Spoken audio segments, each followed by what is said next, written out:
Hello, everyone, and welcome to the Tribal Council podcast. We're on this podcast. Survivor represents our life, and when it gets canceled, so do we.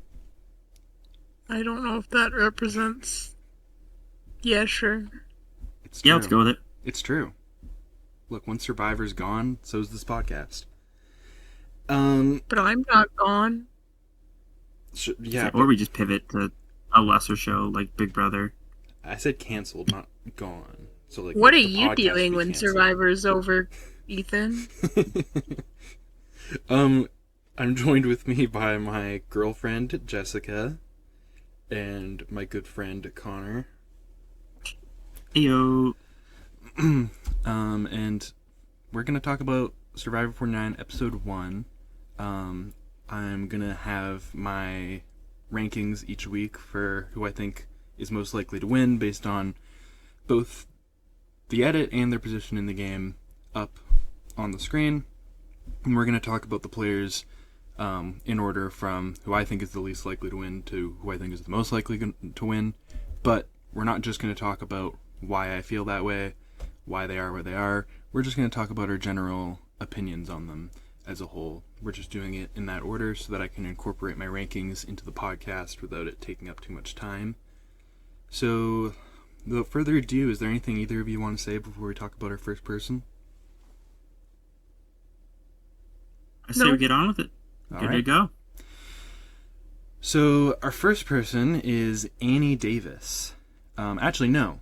I lied. Our first person is Nicole Mazzullo, the first boot of the season. I feel like she was a pretty standard first boot. She didn't really form any concrete alliances. She wasn't super useful to her tribe in the challenges. And she also projectile vomited on one of her tribe mates, which is not a good strategy on Survivor. What do you guys think of Nicole Mazzullo?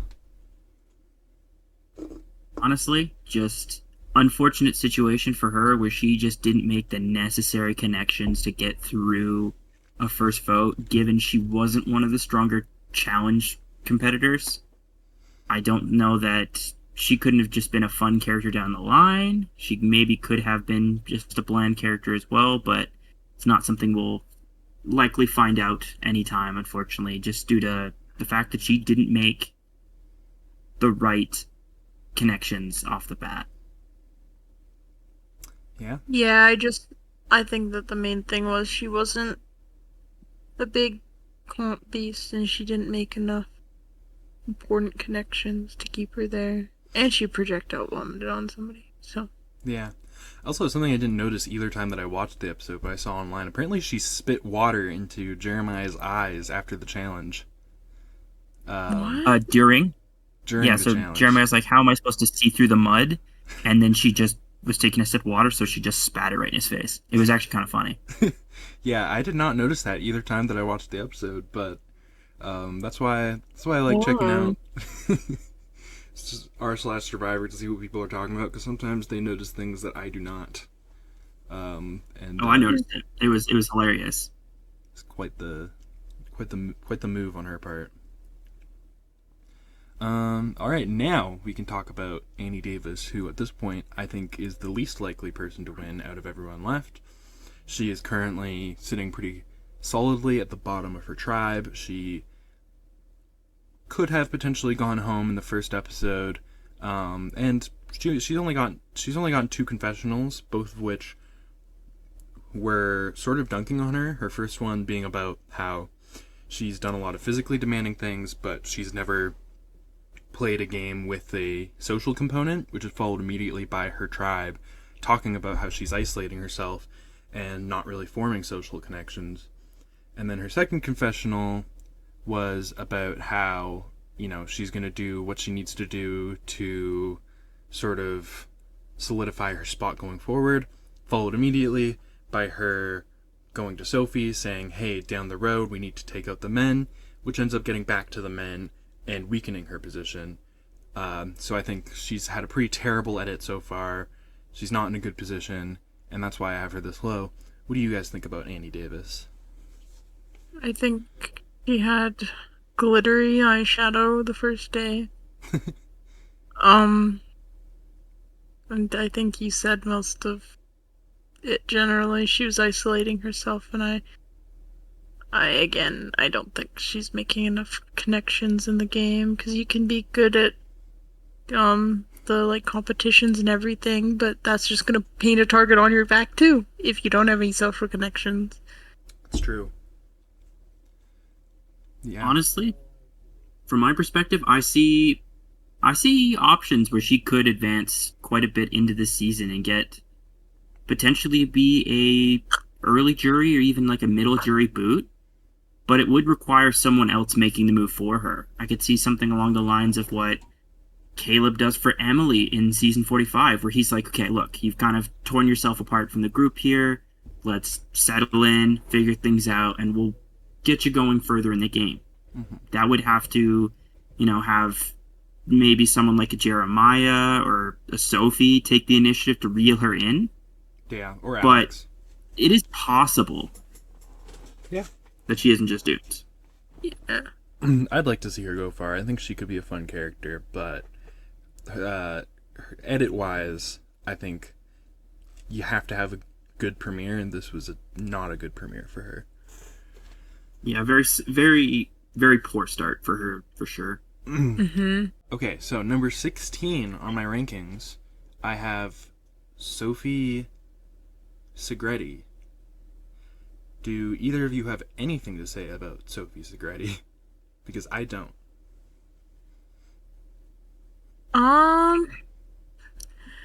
Yeah, I don't know. She didn't really stand out to me much.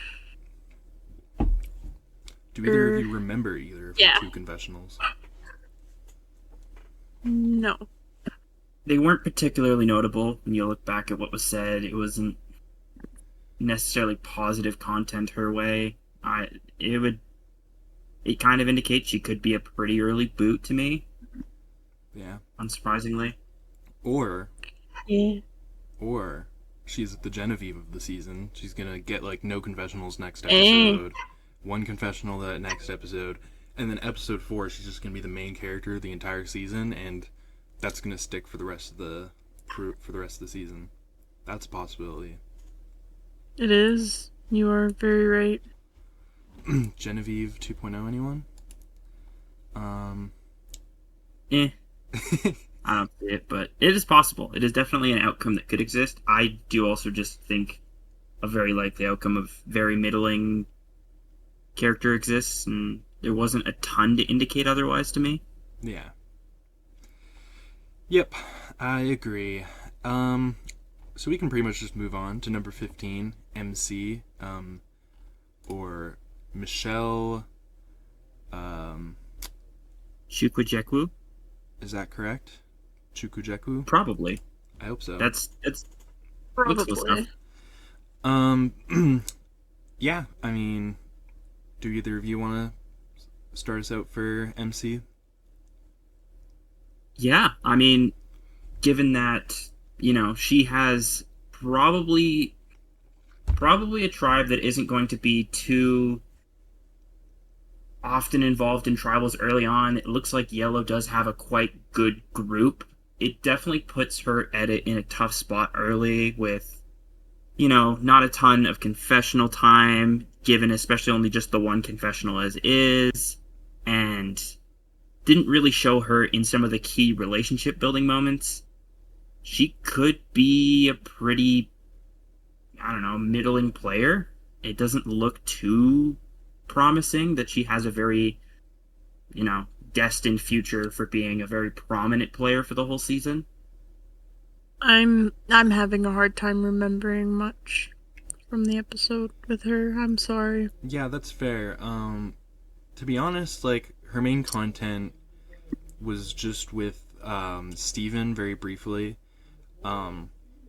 He said, "Oh, I really like you," and she said, "I'm not sure, or I wasn't sure how I was gonna feel about you, but you're a funny guy." And that's I remember that, yeah. That's kind of most of the content she's gotten. She got one confessional, which in the premiere is a pretty terrible sign. It can happen for a winner, but in the premiere, it's really not a great sign. I mean, I like Michelle, but I see her as kind of like an early merge boot, just because, like Connor said, I don't think I believe it's pronounced Henna, is going to tribal too early. So I see her making the merge, but I also see Henna as sort of the dominant tribe being targeted early into the merge. And with her being a fitness trainer, an incredibly athletic person, those types of people tend to get targeted pretty early on. So, like, Yeah. once the merge hits. So, that's kind of my prediction for MC. Now next up, at number 14, we actually have my preseason winner pick, which I'm really sad about. But we have Sage Aarons Nichols.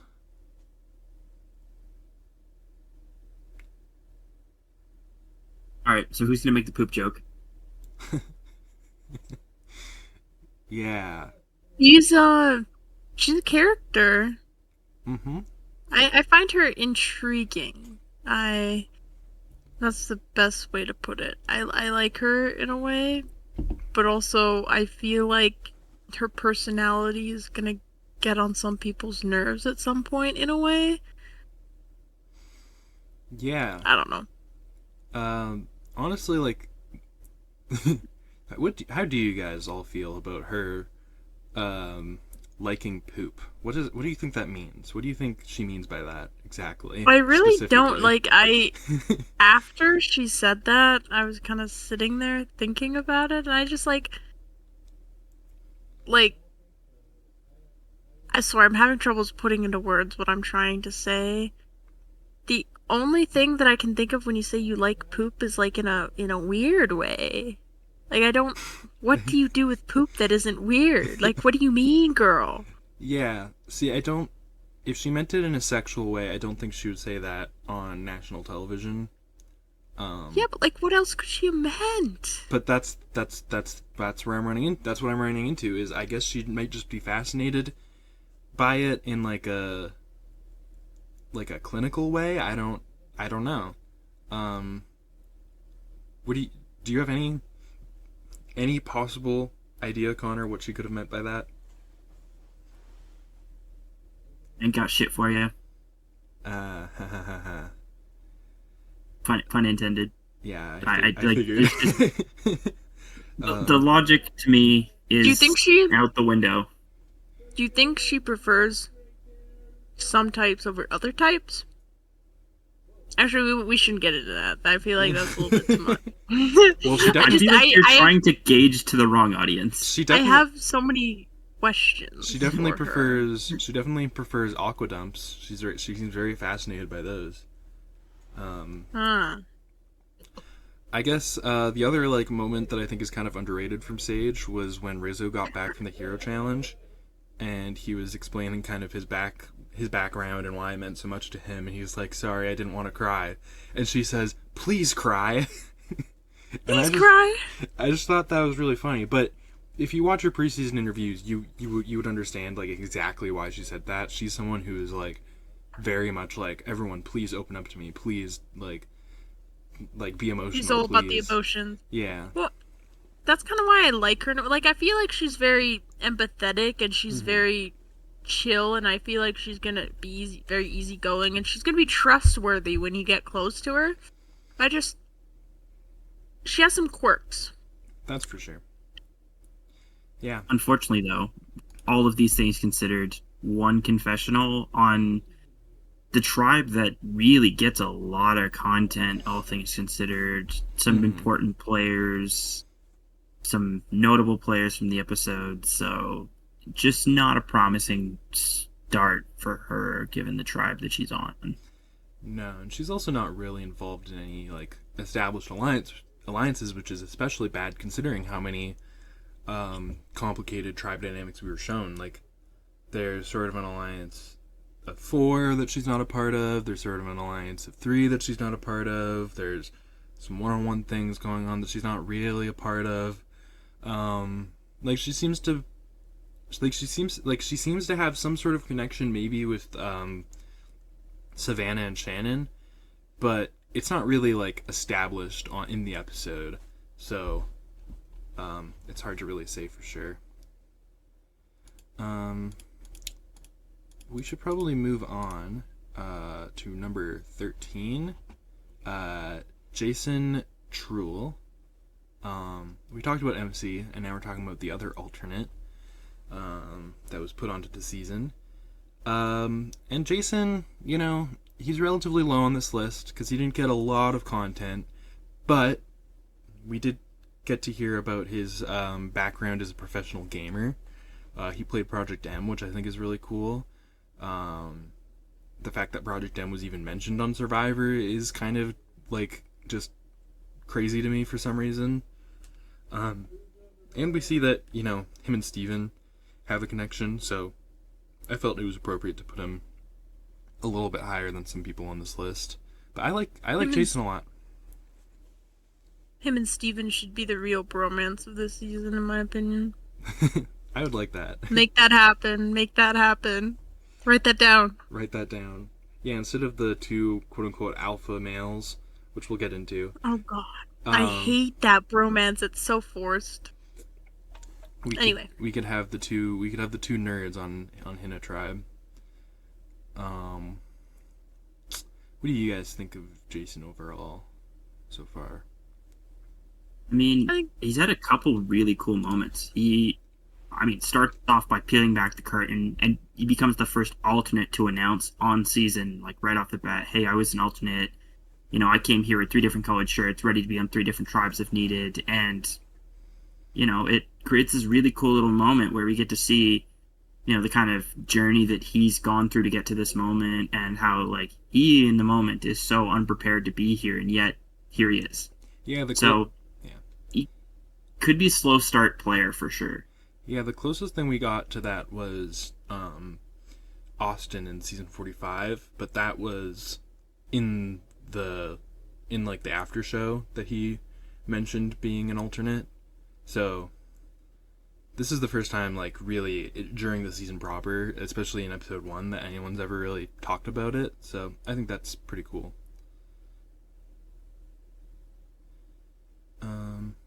Yeah. I don't know. Yeah. He seems like a pretty chill dude. I like him overall. Yeah. And I think that there should be a bromance. That's all I really have to say about him. Well, here's hoping. At number 12, I have Christina Mills. Also, I just wanted to point out, it might be noticed, I have a lot of Hina tribe members pretty low on my list. Basically, I believe that every season, for the most part, of New Era Survivor, there's been one tribe in particular. Usually, people talk about complex tribe theory as if there's one complex tribe that likely contains a winner. But to me, in the new era specifically, it's felt more like we've had one uncomplex tribe that most likely does not contain the winner, where the winner could really come from either of the other two most of the time. And so far, I'm thinking Hina is going to be that tribe that just probably does not contain the winner. So that's part of the reason why I have Christina and Jason this low on the list. But we get a good introduction to Christina. She's definitely got a lot of energy. She kind of gives off a little bit of like a Suri vibe, in the sense that she's sort of this fish out of water. She's scared of everything, right? She's scared of birds. Suri was scared of leaves. And if she's anything like Suri, she's going to play a phenomenal social game and a phenomenal strategic game and come up just short. But I don't know. Overall, I'm not feeling super great about her chances of winning, but I do like her a lot. Mm-hmm.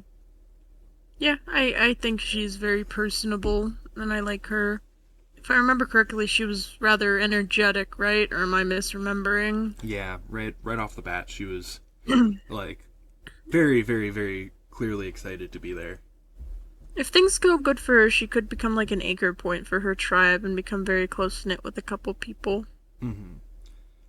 Well, I think like she already has a bit of a connection with Steven and Matt. Like that already seems like kind of like a trio. So that could bode well for her. Yeah. What do you think of Christina, Connor? I think, honestly, her among a couple of the Hina tribe members, it really, that first competition where they lose, where they face that bit of adversity, where things go south, could define her game. And I'd throw her and Jason, especially in that category. MC could be in that category. And I was about to also say Sophie could be in that category where, if they're the person that drops the ball, they lose early on, and, the social relationships aren't more properly developed next episode, things could go south. However, I think of those four, Christina has the best previously established chances and probably the best confessional, real, discussion to help push that she isn't that person that drops the ball for the group. So I think decent chances, decent position, but didn't stand out enough to be like a clear cut, this is the favorite type player. Yeah. Yeah. At number, I believe, 11, 18, 17, 16, 15, 14, 13, 12. Yeah, Yep. 11. I have Jawan Pitts, or as Jessica called her called him when we did the draft, Japan Pitts. No, that wasn't my fault. Actually, that's something I haven't talked Autocorrect, about. let's go. We did do a draft with us three plus our friend Cullen. So that might get brought up here and there on the podcast. Like Nicole went home. She was on Cullen's draft. She was his last pick, so it's unfortunate Checked for him, out. but makes sense. I'll just but I will bring up who all our first picks were. Mine was Sage, which I'm currently not feeling amazing about, but that's okay. Cullen's, I believe, was Sophie Segretti, which I'm gonna say doesn't look great for him, if I'm being completely honest, either. Jessica's was Jawan Pitts, which again, I'm not sure how great that looks for her right now. And Connor was Jason Trull, who also is decently low on my rankings right now, so... We all picked such great ones for our first pick. We did. Hey, I blame Ethan for banning the two rumored returning players, because Oh, you know who I was taking first guy pick. You know who I was taking. Yeah, well, it just made the most sense with two people going undrafted anyways, but... Yeah. Anyways, we can actually talk properly about Japan. He honestly had a pretty good episode for the most part. We saw him connect with Savannah and Shannon, and we saw him sort of be portrayed as in a power position to pick and choose who he wants as that fourth member. But that sort of gets flipped on its head when he attempts to make fire, can't do it, gets very frustrated about it, and Savannah's kind of like, maybe this guy's not the most stable person to connect myself with. Maybe I want to connect with Nate and Rizzo, and pulling like Shannon is obviously, I think, Savannah's kind of main person right now, despite the fact that she's kind of not been so nice to her in her confessionals. But yeah, having that moment in the premiere where she's just sort of like, do I really want to work with Jawan?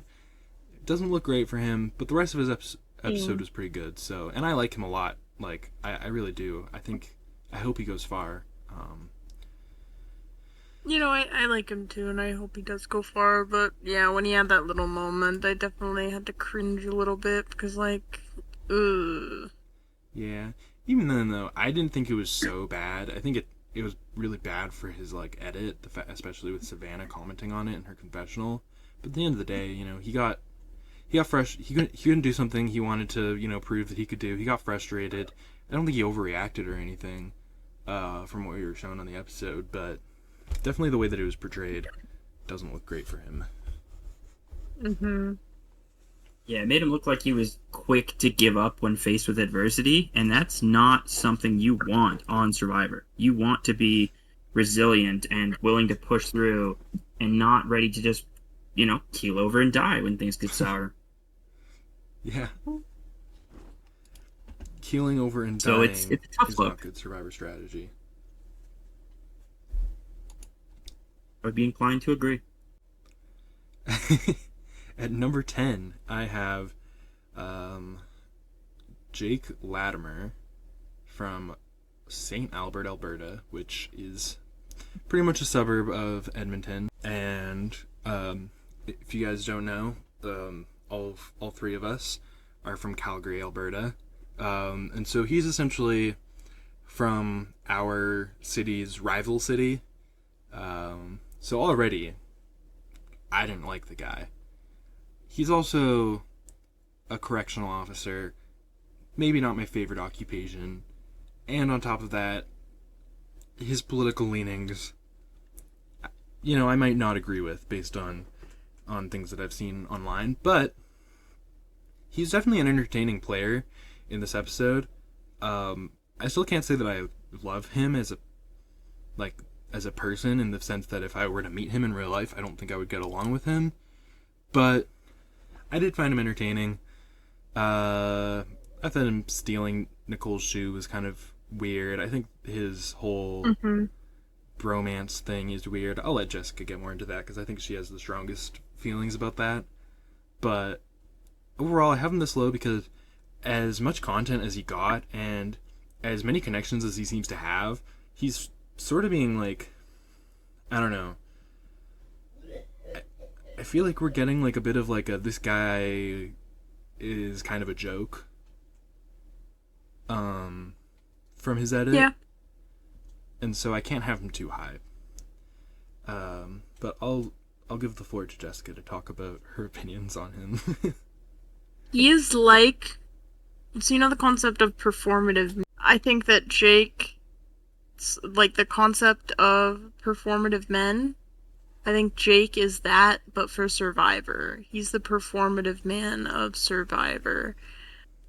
Oh, let's have a bromance. Oh, I'm gonna do this funny little thing that's gonna be so iconic. Like, it's just, he's ruining all the fun tropes of Survivor. There's no passion in his bromance. There's no sparkle in their eyes when they look at each other. There's nothing. It's artificial. Yeah. Give me my natural bromance. We get the passion from Jake, but it's not reciprocated, and it's really awkward and it's really weird to me. Yeah. Honestly, it gives some concerns of like maybe this is something that might not last, right? Maybe this is something early merge we could see, the two strong guys have to break things up, and as some of the fun parts that Jake are shown, it makes us think maybe, or at least for me, it makes me think he could go kind of far, but it doesn't really highlight content that makes you think this guy's a winner, this guy's a all-time finalist. It makes me think this guy probably goes to the merge and loses. Now, we've talked about half the players. Let's go to number 9 and talk about Matt Williams. What do you guys think about Matt Williams? I mean, honestly, from this Hina tribe, he looks to have some of the more tight bonds, better odds, better content, just more in general. And I mean, there's a lot of players in Survivor, when you look at it, that they have the survival skills, that they know what they're doing out in this real world environment, and they don't realize you can't just tell people what to do and that sometimes they may not respond to it well. Whereas here, you see a situation where he holds his tongue, he bites his lip, and he's just sitting back waiting, and then he gets his chance to show what he can do when Steven says, hey, you look like you know what you're doing, Matt, you look like you want to contribute here, and you're just not trying to be overbearing. So it shows it in a bit of a positive light. I'm not sure if everyone will see that the same way I do, but I see him get to have a moment where he can highlight some of his skills and it not be a negative thing that he is pushed on others, but yet that someone's brought him in to do it for a positive reason. Mm-hmm. Yeah, for sure. Yeah. I think he seems like a pretty cool dude, and I feel like he's gonna make some pretty decent connections. I really hope that his age doesn't get in the way. Yeah, that could be a concern for sure. But I think that, he has a solid thing going with Steven so far, and I don't think they would show that if he was like a super early boot, but then again, it's definitely possible. Moving on to number 7, I have Nate Moore, the MCU producer. I think Nate didn't get the most content this episode, but we got a really good introduction to him. We get to sort of hear about his occupation, which is always good. He has a really interesting occupation, obviously. We get to see him sort of reel in Savannah, and I think he's going to be a good strategic player. I think he's going to go far, and we're getting into like the sort of tier of players that I think have a pretty decent chance of winning at this point, but he is sort of at the bottom of that tier just due to the fact that it isn't getting like a ton of content by any means. Yeah, he seems like he has a good head on his shoulders. It seems like he also seems pretty personable and everything. Mm-hmm. I feel like he can definitely make it far. Yeah, and Black Panther's a good movie, so Mm-hmm. he's a good producer. I don't know what that will mean for Survivor, but I mean, he seems like he has a chance to develop a lot more, and they could, have maybe shown us a little bit less of what he has to prove for this season. Maybe they're trying to hide that he's a bigger player than he is, or maybe he is somewhat of a, upper tier, but no real shot player. I'd like to think it's not the latter because I mean the upside is definitely there. He's shown to be aware of the fact that numbers might not be on his side already and that he might have to figure things out. And then they show him making a connection with a potentially key player right after this confessional happens. So it shows promise towards his ability to prolong his life in the game and maybe has a lot more potential than what was shown. yeah, for sure. Moving on to, I think I might have said Nate was number 7. He was actually number 8. Number 7 is Shannon Fairweather.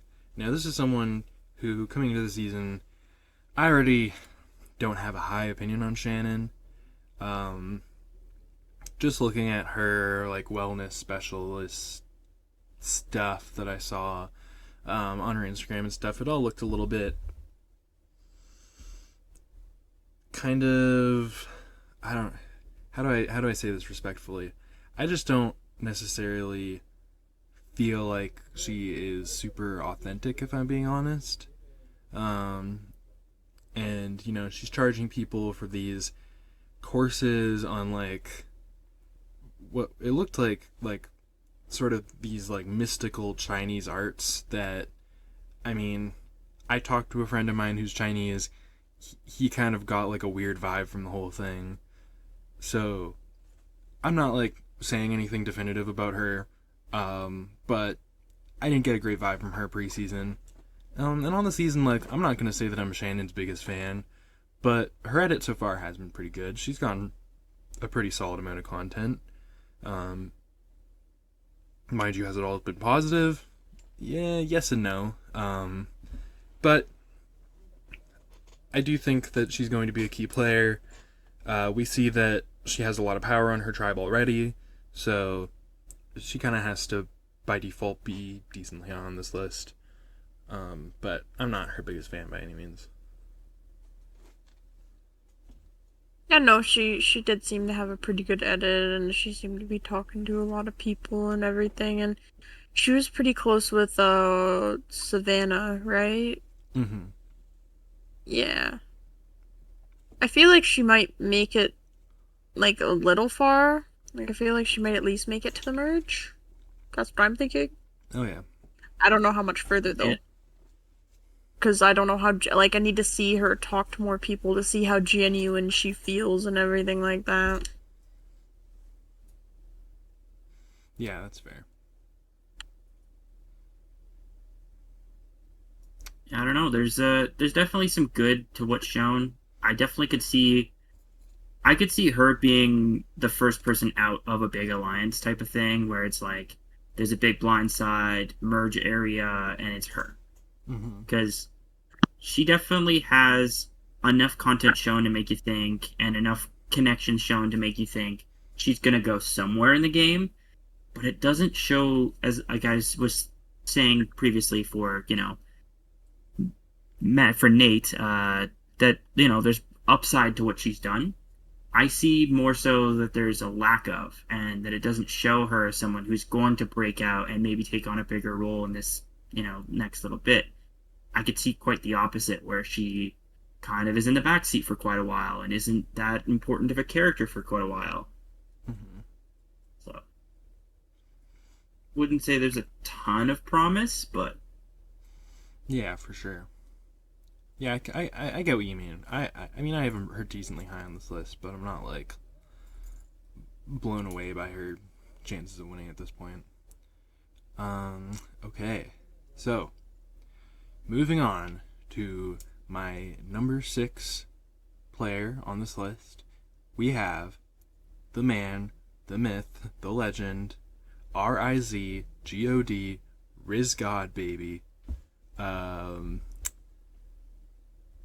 I'll let you guys talk about Rizzo, and then I'll say my piece. He definitely, I don't know, got lucky. That's my opinion on the challenge that he did, the hero challenge. Hmm. I think that I think that he got lucky with the fact that Alex he was up against, I think, right? Yeah. yep. I think he just got lucky with the fact that Alex can't dig a hole deeper than a foot or something. Okay. What's your opinion, Connor? I'm gonna I'm gonna play devil's advocate to that, and I say it speaks volumes to his perseverance. He saw pretty quickly something that was discouraging to him. He's not a puzzle guy in his mind, so he's like, "All right, I'm gonna rally around this. I'm going to keep trying, keep going," and then he finds a way, even if it is at the expense of Alex's, you know, perhaps lack of digging skills or lack of logic with the digging, that, he finds a way to not give up and ultimately win tribe supplies right off the bat, putting himself in a good position with the group. It puts a good perspective on what he can bring to the table for the tribe, and just in general what value he holds for that group. Not to mention the amount of content that he gets to share about his story, his life, his family, and what Survivor means to him. I see a lot of promise. So, my opinion on Rizzo, on the Riz God, is that, well, first of all, he's a legend. Second of all, he can do anything he sets his mind to. I mean, he. I mean, I have him number 6, but let's be real here, guys. He's gonna win the season. He is the Riz God. You can say, like, oh, it was Alex's bad digging skills. That's why Rizzo won. He got lucky. But, what if Alex won the challenge? What if Alex, despite the fact that he can't dig a hole to save his life, ended up winning the challenge? I could say, oh, it was because of Rizzo's bad puzzle skills. He got lucky. Like, I mean, at the end of the day, they both sucked. They both absolutely fucking sucked at one component of the challenge or another. Rizzo just found a way past that where Alex couldn't. And I mean, sure, it's not like Alex can copy Rizzo's. Sorry, it's not. It's not like Alex can copy Rizzo's hole, but but like I don't know. At the end of the day, you have to put some blame on Alex for fumbling that. You have to Oh give yeah, Rizzo no, some credit. definitely. So And I think Rizzo's awesome. I think he's gonna win this season. I think he's gonna win season 50, and I'll go so far as to say I think he's gonna win season 51. So that's my opinion on Rizzo. Okay. Um. Anyways, on to someone who I think actually has a better chance of winning than Rizzo. Number 5, I have Jeremiah Ing. And I think one of you mentioned something you wanted to talk about when we got to Jeremiah, but I don't remember who or what. Yes, it was me.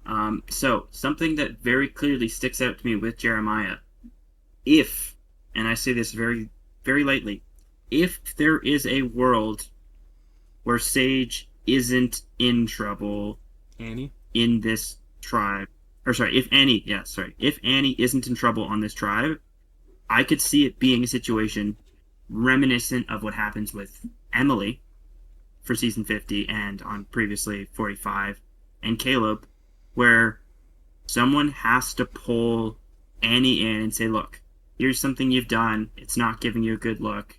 Let's figure things out from here and move forward as a pair that may be somewhat valuable. If that's going to happen, which I think is the best out for Annie here to not be potentially the next boot from that group, I think it likely ends up being at Jeremiah's expense. He doesn't seem to be as close with Sophie and Jake as Jake is, for example, with Alex. Alex is, for example, with Jake. And if Sophie's on the fence, it's one ally versus someone that maybe isn't an ally, but isn't really going to disrupt her trio. So I could see something like that happening if there is a knock against what Jeremiah could have happened for his game. It isn't to say that it's going to, or that it's a likely outcome, but if we are going to play devil's advocate to what was a fairly good episode for Jeremiah, I think that is the highlight to consider. Mm-hmm.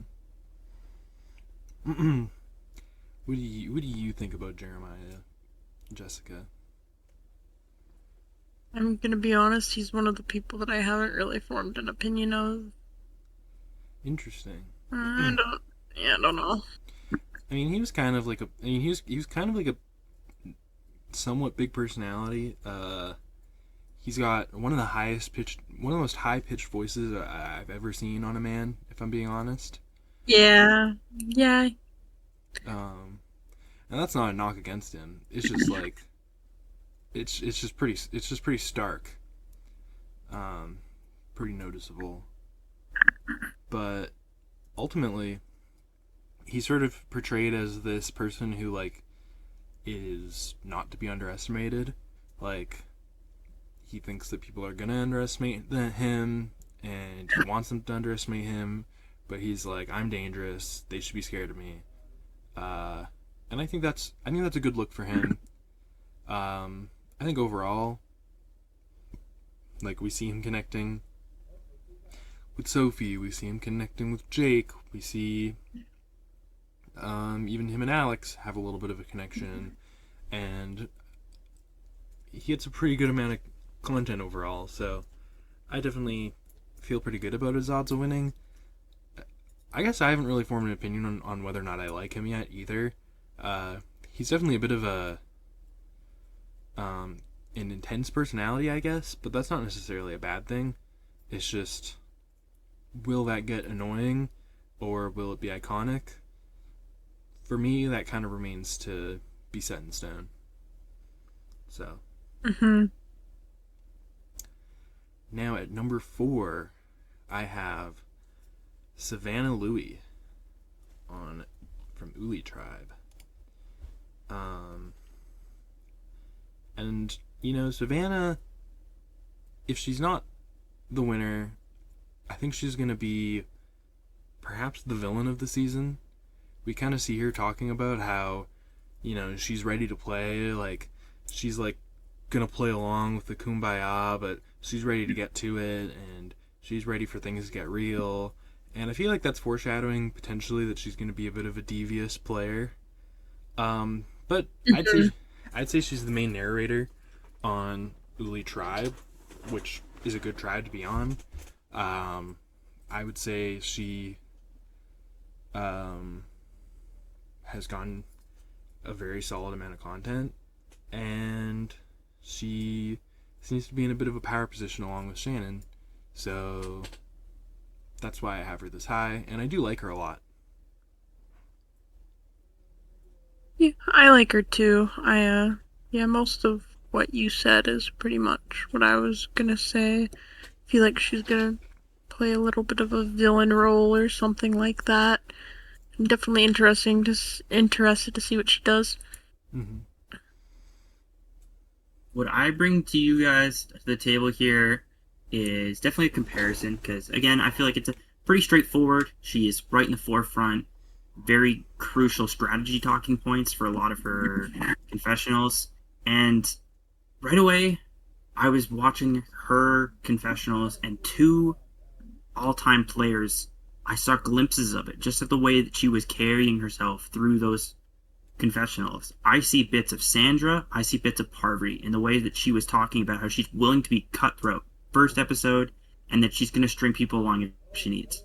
I see a very clear mindset of how she's approaching this game and a very clear direction she's trying to take it, which, if she does get far, could spell very good for how likely she does in terms of winning. Because there's clearly the idea of how to get from, the first step to getting through a couple votes to getting to the merge, because she's found her numbers. She's willing to, play pretend and be what they need her to be for right now so that she's with the group that she thinks she needs to get to the next stage. So I see big glimpses of really, really good gameplay that has been proven to work in how she's approached the game. Connor, are you saying that we might have a Parvati 2.0 on our hands? I'm saying it is definitely something that I saw as a possibility. Yeah, it's just a funny thing. Like, a lot of people, it's kind of become like almost a meme where people will immediately bring up like, "Oh my God, this person's Parvati 2.0" as soon as they see like an attractive woman play well on Survivor. But I get what you mean. I mean, I think Dee is already kind of the Parvati 2.0 in a way. Like, I think she played with sort of flirting as a strategy, and she was a little bit cutthroat, especially when she needed to be. And I think those are kind of like the two main aspects that you look for in like a Parvati type figure. Um, but yeah, I can definitely see the Parvati comparisons. Um, I think she's sort of in that archetype for sure. Though I don't necessarily see her using flirting as a strategy as much as Parvati did, or at all maybe even. I don't. We haven't really seen that come up at all. That that's kind of why I bring up the Sandra part, because it's also more of this like, I'm gonna do what I need to do.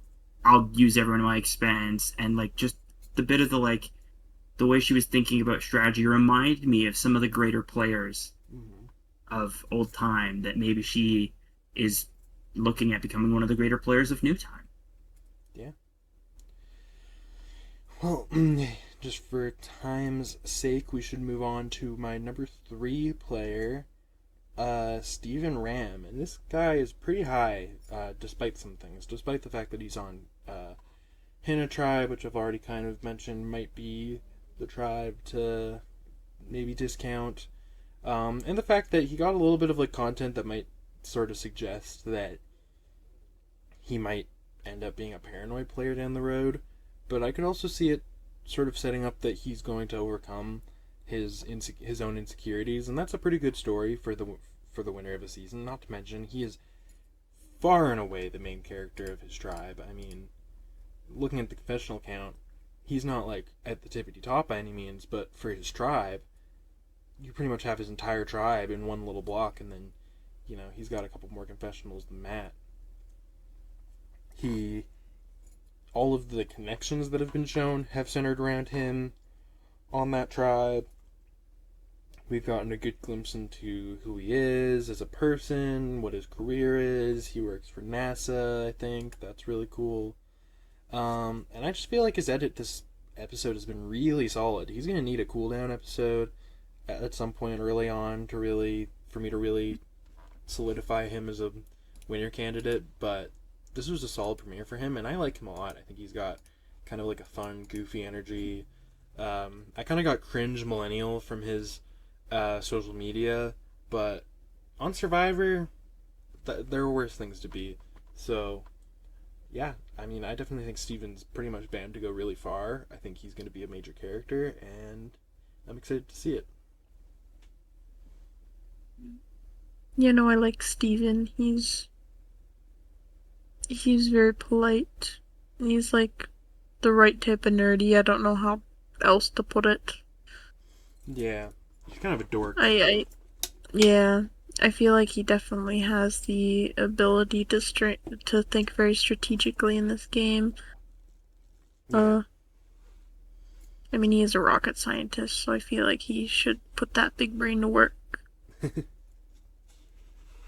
Oh, I think he will. And something that sticks out to me that neither of you two mentioned is he also has a really, really good story. He has a clear passion for the game of Survivor, and that even though life hasn't presented him, the easiest challenges, right? Having hearing issues isn't always something that's easy to overcome, but he plans to work through it. He mentions it to his tribe. They show really positive content about his background, his story, and who he is as a person. So that to me sticks out as, again, another really good characteristic to help highlight why he could be a prominent player or maybe even a winner. Because typically when something like that happens, we'll get it closer to when they go home. Right off the bat means we have time to talk about it more and more chance to develop the story and really look into, his story. Hmm. Yeah. I mean, we've seen people with, like, who are hard of hearing do really well on the show. I think like the main example is Ricard from season 41. Um, Mm-hmm. so there's also on season 6, Christy I think was like Yep, completely deaf or like Def. mostly deaf. Um, like she had Yes, to read she lips. was. Yeah, Uh, and I mean she's kind of ostracized on that season, so it's hard to say that she did phenomenally, but she did make it pretty far. It's time to talk about the number 2 player on my list, Alex Moore. Who wants to start us off for Alex? I need to find Alex's face so I can remember. Top middle. Okay, yeah. The other half of the quote unquote bromance. Yeah. Uh, hmm. I'll crack us off if you guys are good at that. I mean, one big thing that I think is interesting that is definitely a very, I don't know if it's necessarily a concerning thing or if it's a good thing for his game, but with this idea of the romance started off and the mention of it being a potential concern down the road, whether it's taken seriously or not by any, it is interesting that we really do not see Alex speak on this almost at all. Basically, no content where he talks about his potential best ally for the entire, tribal stage of the game. And it feels like it's something that at one point he should be able to really talk about, like, oh yeah, I think this is going to be a good partnership, or oh, I don't know if I want to be thrown into this, and blah, blah, blah. Like, just not even get to hear any opinion, to me, is actually almost a red flag on his game for what otherwise was a very, very promising premiere, all things considered. Mm-hmm. Yeah, I don't know. He just seems kind of complacent in the bromance, but to be fair, I feel like Jake could be a little bit obnoxious. So, Yeah. So the way I see it, and I get Connor's perspective on it for sure. The reason I have him so high up is, like, despite that, we see him go out of his way to form a connection with Annie, which he talks about pretty, like, at length. We see him immediately form a connection with Sophie that he gets to talk about. We see him, you know, uh, we know that he has a little bit of a connection with Jeremiah. The whole Jake thing, it kind of almost feels like we're sort of meant to see it as this, like, one-sided thing where, like, Jake maybe puts too much trust into Alex, and Alex ends up betraying him. Because, like, I don't know. I do agree that Alex should get to speak on this like, at some capacity, which is why I couldn't possibly put him at number one. But given how much we get from him, and another big thing is the fact that he loses that hero challenge, and we don't get a single confessional from anyone. And you just know, like, we absolutely would get a confessional from someone saying, oh, Alex got some sort of advantage on the journey. Like, he gave up, the possibility to get us our tribe supplies for the potential of, getting an advantage. Like somebody mentioned that in their confessionals, I guarantee you. And we were not shown anything like that. We weren't shown anybody saying, oh, I'm really disappointed in Alex. We weren't shown anybody saying, oh, I really wish he would have brought this home for us. Like, is he going to be a reliable tribe member going forward? We've seen nothing. And I think that is really good for his edit. The fact that he fails this hero challenge, which is obviously something that they have to show, but they really don't show it affecting his standing on the tribe whatsoever.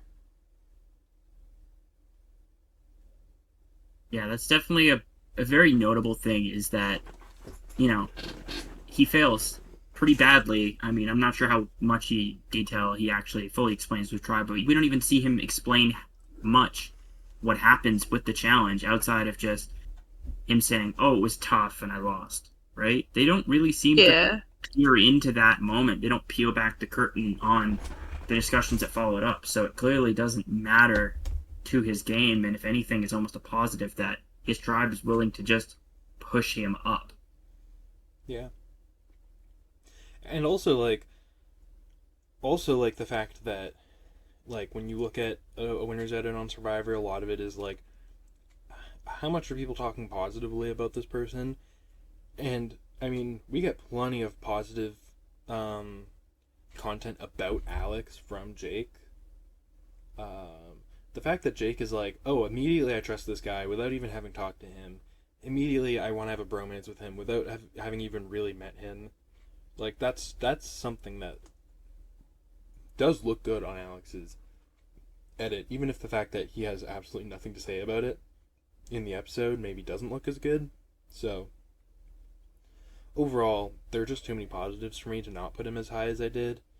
But that one little gripe keeps him from the top spot for sure.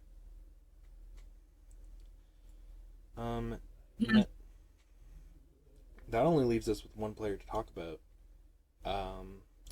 Sophie Bellerti, my number one spot, the person who I think right now has the best shot of winning. What do you guys think of Sophie?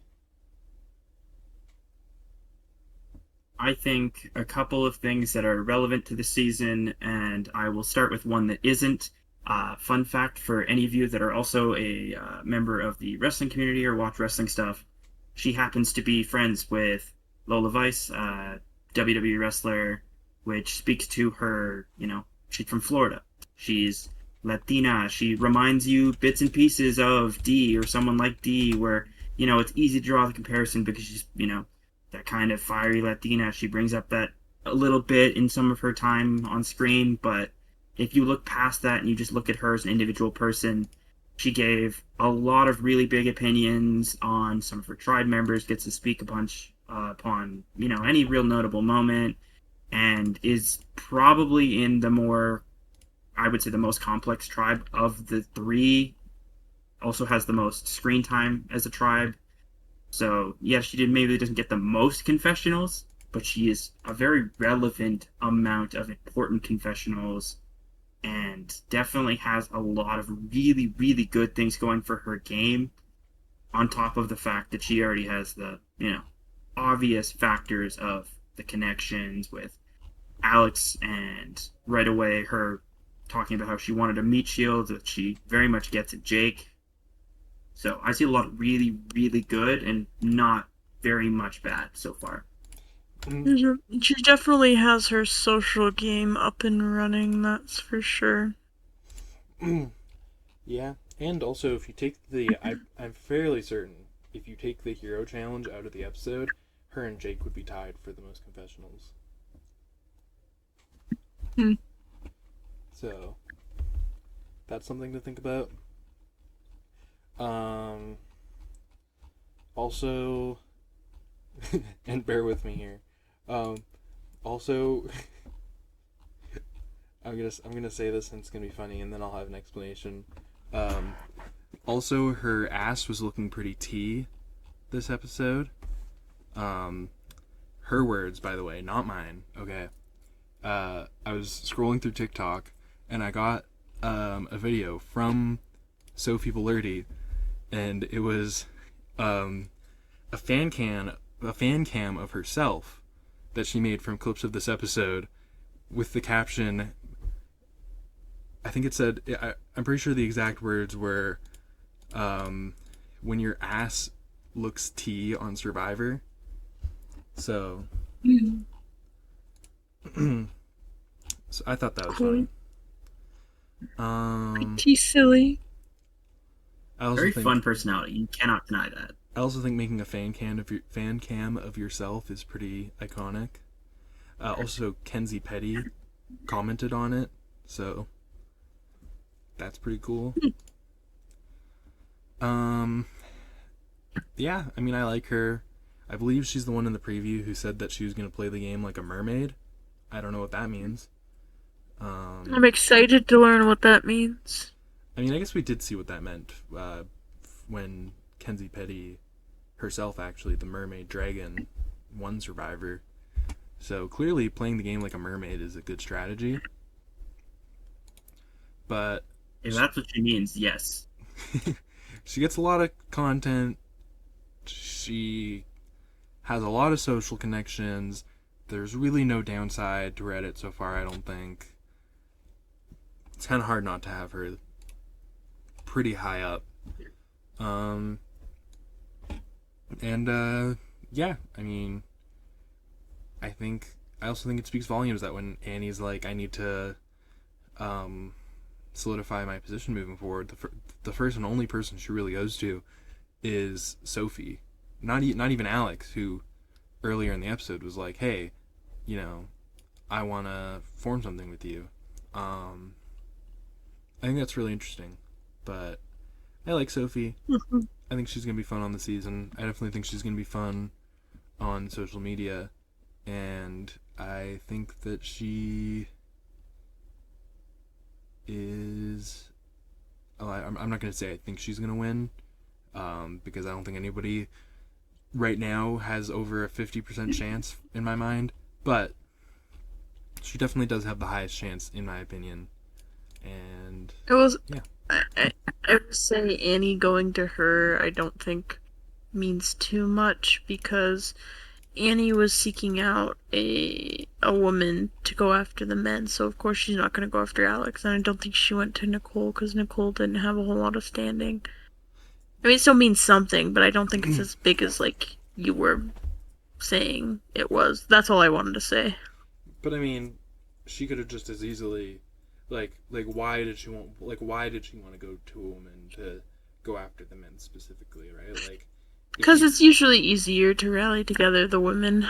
I'm just saying, if she had this connection with Alex, it might have made just as much sense for her to go to Alex and try to pitch something to him. I didn't really see them have that much of a connection, though. Well, they had a whole scene talking about, like, Alex was like, you were like the exact type of person that I wanted to align with coming into the game. And, he was like, oh, I have my alliance with these people, but I want to form something with Annie going forward, and Annie got to talk about it too. Like, I think, like, it was a pretty major part of the episode in my mind. Definitely a noticeable moment where you go, huh, Alex seems to really want to work with her, and then she doesn't really seem to reciprocate it. So I definitely think it speaks better to Alex, and then better to Sophie that Annie does actually approach Sophie. Because if not, I think they would show more from the other perspective of, like, they might show Sophie and Annie talk a little bit, and then show, Annie go to Alex and follow up on that conversation, or have her confessional right after where she talks about it because she probably gets one and just it gets cut because it's not important. Yeah, no. I mean, I get what you mean though. Like if she specifically was just like looking to go after the men, that kind of only really leaves Sophie. But I do think it's notable considering they did show her and Alex have a whole scene to the two of them forming Yeah, some sort of alliance. yeah, that's fair enough. Mm. But anyways, that means that we've talked about everyone. Um, uh, in future episodes, we'll probably talk a little bit more about our just like general thoughts on the episode as a whole. But the premiere is really about introducing all the characters and sort of the beginnings of storylines. So there isn't as much to talk about in regards to that, and there's a lot to talk about in terms of the players because we have to talk about every single player, and I don't want this episode to go on forever. So I think we can pretty much leave it there. I thought this was a really good premiere. I'm really excited for the rest of the season. Yeah. And I'm excited to Yeah. Definitely keep doing has this podcast. fun characters. There's some really, really interesting players. Some people that definitely look like they have more promise than others. Is a way to put it, I guess. Mm-hmm. Yeah. I'm hoping for a proper romance this season. Yeah, Jessica just wants her Survivor Yowie.